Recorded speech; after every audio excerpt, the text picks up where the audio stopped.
Hello, true believers. Today's episode, we're going to have a very special guest.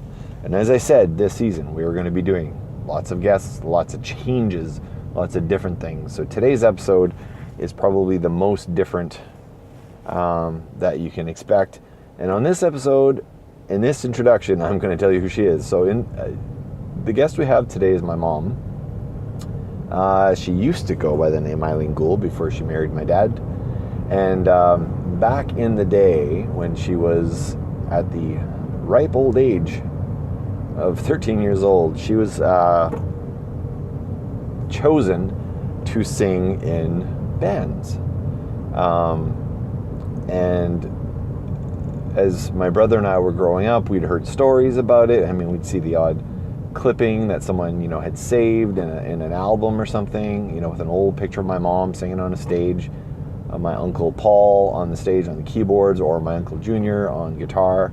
And we'd seen pictures like this, and we'd heard people talk about those days, and we didn't really know much other than people always talked about how great my mom sang, and that sort of thing. So it was really, it was kind of an interesting time growing up to hear, these stories, but they're always patchy. Like, we never really got the details of anything. We never really understood the volume of what this was and how important this was, and the impact my mom had on a lot of people's lives as a singer and performer in those days. So her career spanned roughly, her initial career as a musician spanned roughly from the age 13 to I think about 22, probably about right, maybe even a little bit later. And basically she kind of did that for a while, and then it was time to have kids, get married, all that sort of stuff, and she kind of put the career on the back burner. She did have a couple of other stints in music, one in the, I'm going to say the 80s, I think it was, and she had another group she was with, but it was only for a year. But I just remember them playing an awful lot and practicing a lot and getting up to snuff, and my mom had to learn new skills at that point to be in that band.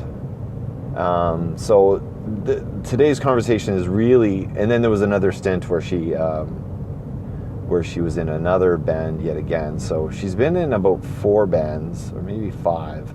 But what today's episode is going to cover is kind of that span from her getting into the business and, how it went and how popular things were in the a couple of TV shows she was on, and kind of how that worked and some of the reasons she decided to kind of get out of it. And I don't know, it's a really cool story. I've always felt my mom, I've always known my mom is a good singer with this soul in the way that she sings. And I've said this before, and I hope I don't screw this up. I always said that the only reason, the reason I got into music was because of my mom. The reason, man, I am screwing this up. The reason I got into music was because of my mom.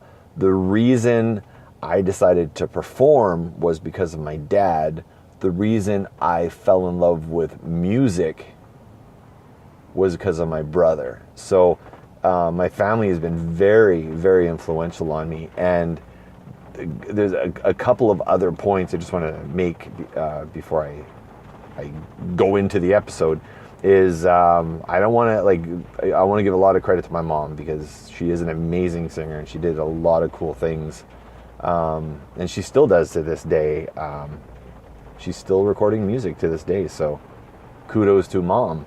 But there's a couple of definitely honorable mentions. Was my Uncle Paul, which I never got to hear him play much, but he was well regarded as a keyboard player back in those days, and my Uncle Paul definitely played a lot, and he was in a number of groups, and I'd really like to shake his brain and trying to get some of those stories up, because there was some amazing stuff that happened in those days, and I would actually like to capture it on the podcast. Uncle Paul's one of my favorite guys of all time. Just the one of the most stand-up people I know. And then my Uncle Junior, who passed away. I mean, he played with Mom a lot too, but he was in a lot of bands as well. I only know him from when he was playing bass in my mom's band in the 80s, and that was really my first introduction to my Uncle Junior, or Uncle Bill. He was just I just remember the way he played bass was really how I envisioned a bass player to sound. He was just so smooth, just so damn smooth. And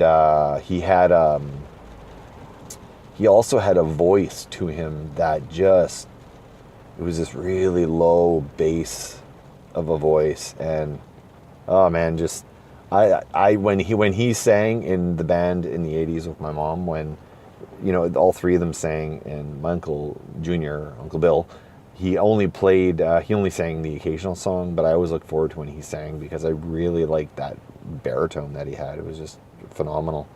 And then there's also my Uncle Mike, who was a drummer, and I have never had the opportunity to hear him play or anything. There's no recordings.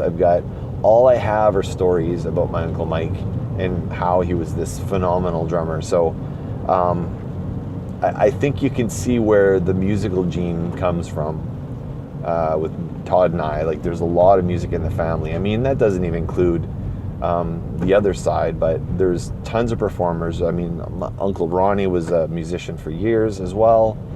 I understand my Aunt Patsy also sang in some capacity. I don't know the stories there. And I think my grandfather, Mom's dad, also sang to some extent. So there's just tons of music in the family. But I want to focus on Mom because I actually got a chance to talk to her, as I do, and I got to capture it on this podcast. So I really want to see what you guys think of this podcast, this episode. I really want some feedback on this one. I want everyone to share, share it on your Facebook, share it everywhere. I just want people to hear this because I want people to get to know my mom. And I thought this was a fitting, hey, check out, if you think I have any kind of talent in any sense of the word, I have nothing compared to this lady. So kudos to Mom, and here she is. Welcome to the podcast. Welcome to the podcast.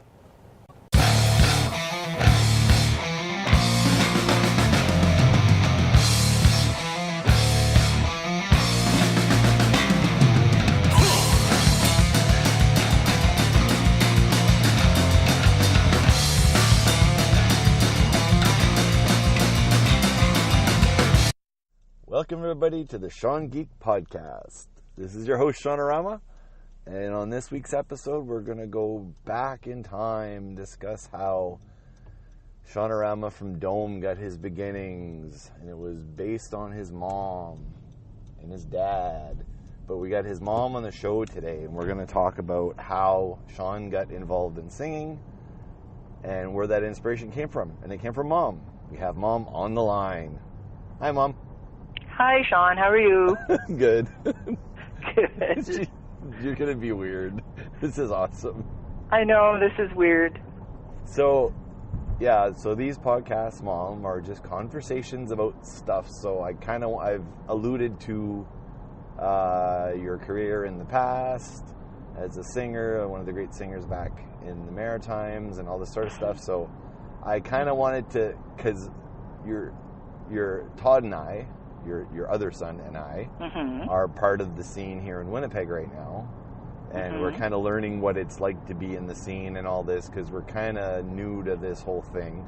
And I kind of wanted to know what the scene was like back in your day, back in Moncton, and kind of how it worked and sort of things like that. So the first question I had was it thriving? Was there music like every night? Was it just on the weekends? Was there a lot of bands? Can you kind of give me a general idea what the scene was kind of like back in Moncton back in the day? Well, back then it was all live bands, of course. And I started actually when I was 13 years old. I was well chaperoned, and I used to sing in nightclubs. I did everything from rock and roll to jazz to blues, anything like that. Is whatever. I had no particular genre of music, and it was fun. Like I said, it was live bands. It was sometimes jam sessions, concerts, things like that, and it was a really fun era. So, like, how often did you go out and perform? It was usually every weekend. Oh, sometimes, that often? yeah, and sometimes in the middle of the week, let's say on a Wednesday. Okay. You know, and yeah, a lot of practices, of course, in between, So, which was fun. So can you walk me through like what a practice was like? This is all stuff I wanted to ask you before. I've just never really asked you. So how did you guys when you went to a practice, did you practice before practice to say these are the 5 songs you need to learn for next practice? And then you guys get together? Like how did you guys do that? Yeah, we usually had I had so many numbers that I needed to learn. Maybe bring in 3 numbers, and I would learn the songs and that, and then the guys knew the numbers that we had to do, so they did the music part, and they would do their part, and then we'd get together, and then, mind you, we might do a song like 10 times in the night to get it right. Yeah. But it was a fun thing. So who decided the music? Was it like collaboration of or how, like, who decided what, I guess? Well, actually in one of the groups I was in, it was usually one member, there was always a boss. There was always one band member, maybe was a drummer. So was that one band? So Mom, was that like with the Pete Porter Orchette, was that like he was like the band leader, and he was the band leader. He's the band leader. He was the one who sometimes chose the numbers maybe, or I chose something, and if everybody was okay with it and stuff like that. And then with other groups, it was maybe somebody else who was the leader. It was never me. So was that kind of common back then, that there would be like, was the band leader the one who kind of put the band together too, as well? Like. Yeah, well, somebody would, whoever I was with, they were looking for a female singer, and they were very actually rare in those days. There weren't that many female singers. Oh, okay. Yeah, it was not like today. I mean, there wasn't that many, so it was said I did every kind of genre of music, going, because I enjoyed singing. So I did whatever, nightclub stuff, cabaret, like whatever was popular at the time. Rock and roll was in, of course. Oh yeah, it would have been. Yeah, and then there were, this thing with Top 10 Plus that they had in Moncton at the time. Was a TV show, and all the people dancing on TV, and you were there as a guest. So was it like American Bandstand? It was exactly like that, but of course in our little town. Yeah. So see, these are all questions I've never really asked before. I just knew they just kind of happened. So how did you guys get on? So what, that show was called Top 5? Top 10 Plus. Oh, Top 10. So yeah. How did you guys actually get on that show? Did they approach you? Did you approach them and ask to be on the show, or like how did that happen? Well, yeah, they approached. Sometimes they approached you, or whoever the leader of the band was would go and get venues like that to go play at, just to promote yourself, right? Promote the band. And but this was a very popular bandstand type of thing. Yeah. And and it was it was something to promote you. So was this in Moncton? It was. And always filmed at the same place, or? Yes, it was. And what? It was always. And what was the name of the place? Like, is it a place I would know? Well, it was no, it was at a TV station. Oh, was that a TV station? Okay. It was at a TV station, yeah. Okay. Cool. Was it CBC or was it? Or was CBC? Well, it was called CKCW at the time. Oh, CKCW. Okay. Yeah. Right. Okay. And then we went on a supper club. They had a supper club. It was a TV show that had at like 5:30, and they called it Supper Club because it was at that time. Yeah. And so we were on that a few times. Cool. Yeah. So was the Supper Club, was it just like an intermission thing? So they'd kind of do the news and then they'd have like a outro music thing before the commercial, or was it actually like you'd play for like 5 or 10 minutes? Yeah, they had the news, and then they had the news, and then they had breaks, and then of course they always had a band or whoever, and they would say, coming up shortly we have this group, whatever, and then introduce us, and then they were. So was both those TV shows, was that with the Bluenotes, or was that with Pete Porter, or was that? It was with Pete Porter. Okay. Yeah, I don't remember that we had. I don't remember if the Bluenotes. Maybe the Bluenotes was with the on the top 10 plus. I'm really not sure.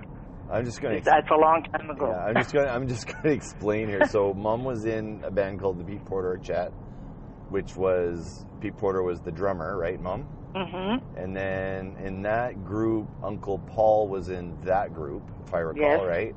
Yeah. And then with the Bluenotes, who was in that group with you from the family?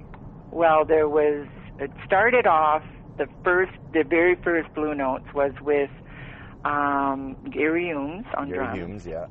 And Gary Humes is a drummer. He was a drummer. Oh, I didn't realize. I just assumed he was a guitar player. Okay. No. And he was the best drummer in Moncton, actually. After Leo Dueron, who he was with the Brunswick Playboys, which was another group. Yeah. Wait a minute. They put a record out too, didn't they? Yes, they did. Because I think you guys had it, right? Yes. Okay. Yeah. Okay. That's right. I didn't even realize they're from New Brunswick, but I guess with that name, it should have been obvious. I just assumed there was some band record that you guys had, and they're from Vegas or something. No. Oh, man. So anyway, Gary was a drummer, then Bob Race was the lead guitar, and then usually had a second guitar, and there was Leo Budrow, and then there was, we had different people at different times, but I think originally it was Larry Melanson. Oh, Larry Melanson, yeah, okay. Yeah, and he would, So I went there just to audition, actually Paul, my brother-in-law, your uncle. Yeah. I was upstairs singing with my brother. He was playing the guitar and I'm singing, and he could hear me. And he asked my mom. With Ronnie? No, it was with Bill. Oh, with Bill. Okay, yeah. Yeah. So he asked my mom if I could go, and because he was with the group, if I would go. That must have been awkward. Okay, you have to walk through that.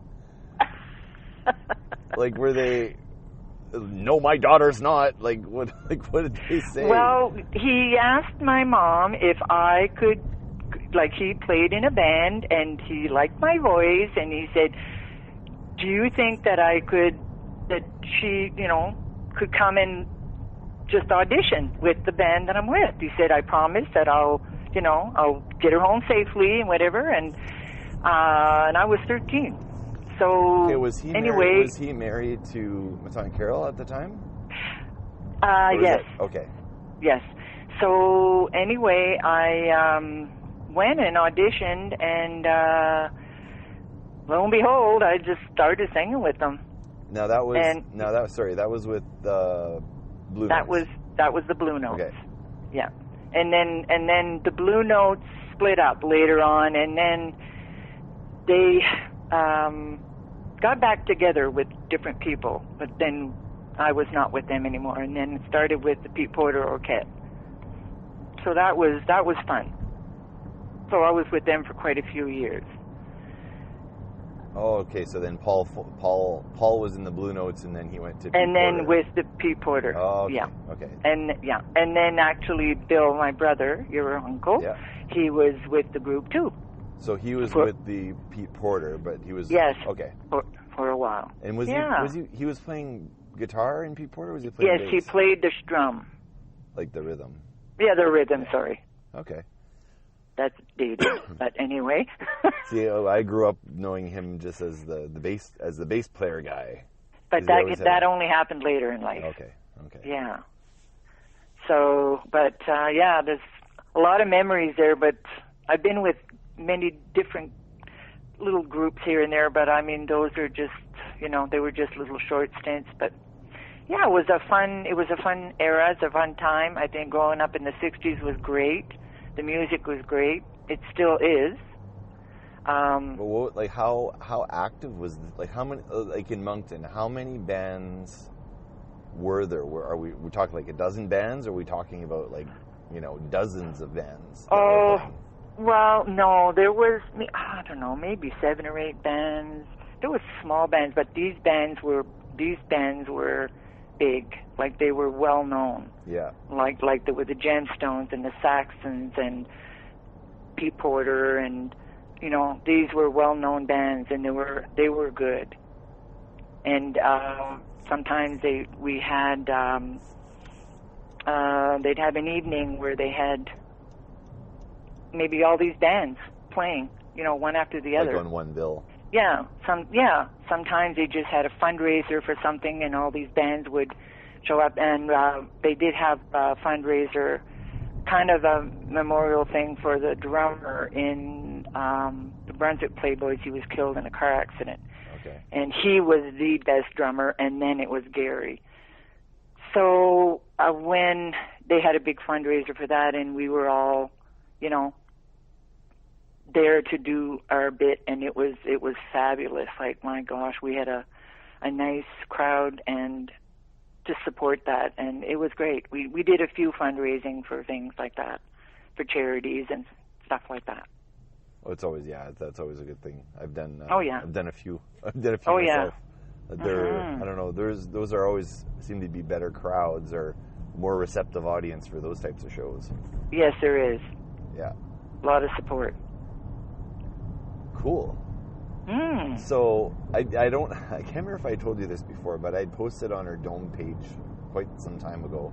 I'd posted one of the videos that you had done, not music video, whatever, you singing or whatever, and I'd posted it on the Dome page to say, hey, this is if you like my voice, then you'll definitely like this voice because it's way better than mine. And I'd posted it on there, and actually he got a lot of action. Maybe they were just being nice because I'm your mom. Nope, that wasn't why. No, even Oli, like our drummer, like he pointed out, like, wow, your mom can sing, and then he wanted you right away. He's like, okay, we're getting her in the studio, and she's gonna sing backgrounds on something. Like you have to have her on there. He was all excited because he actually, even though he's a metalhead and all that stuff, he does appreciate good music. That's sweet. Good music, yeah. He was. Well, when you're in the music industry, you do appreciate all genres of music. It's not. There's opera, and then there's jazz, and then there's blues, and then there's metal, and I mean, it's all music. It's whatever makes you happy. I think you told me stories ages ago about all that stuff, and I'd never been in a scene before because I was just in that band with Todd before and Dad. Mm-hmm. It was just cover band, so you're not in a scene, you're just playing. You're not. But what I'm doing now, it's way more interactive. All the bands really talk to each other. It's like a community, and it's incredibly supportive. Yes. And it was like that. It was like that in my day too. Oh, I bet you it was. Oh yeah, everybody was supportive of each other, and it was great. And I'm glad to see that they do that today too. And you come from that because we're all musically inclined in my family on my side. Yeah, thanks. And Thanks for passing something on to me and Todd. You're very welcome. This is pretty awesome. Well, I'm glad you're enjoying it, Don. I have to say, on Friday there when we played, I've never seen Todd so loose on stage. And there's a big shit-eating grin on his face. Well, I'm so glad that he's enjoying it. Oh my God, it was brilliant. And there was I'm just bringing this up because this is Todd, but there was a point of the show Alex and well, actually Oli really put this together. He said he wanted to make sure we showcased everybody, and then Alex said, "Well, why don't you take a song for each of us to introduce?" I was just going to introduce everybody at the beginning of one song and be done with it. But he said, "Well, why don't you take a song here and that'll be Todd, and take a song here and this will be Oli." And so when there was one song where in the beginning it's just Oli and Todd, just the rhythm section, and they're playing, and Alex and I are doing nothing. And so I introduced Todd and said, "This is my brother Todd. He's a monster on bass, blah, blah, blah." And then I walked off to the stage that Alex is on, just to give Todd the stage. And he started playing, and the crowd went nuts. It was so cool. Oh, that's and then good. it got him going even more. And it was one of those moments like, oh. He seems to be enjoying it.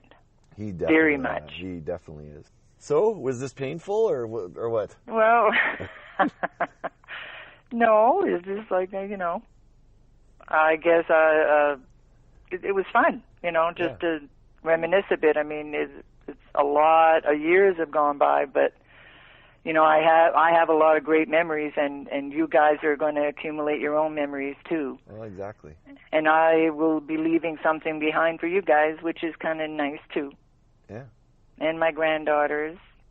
Yeah, well, and my great-grandchild, soon to be. That's right. So that's all cool. Yeah, it's all cool. So would you want to do this again? Oh, sure, why not? See, it wasn't... Yeah, I just try to be more conversational and just ask a couple of questions and let you go. Just sure. Just you can talk about whatever you want.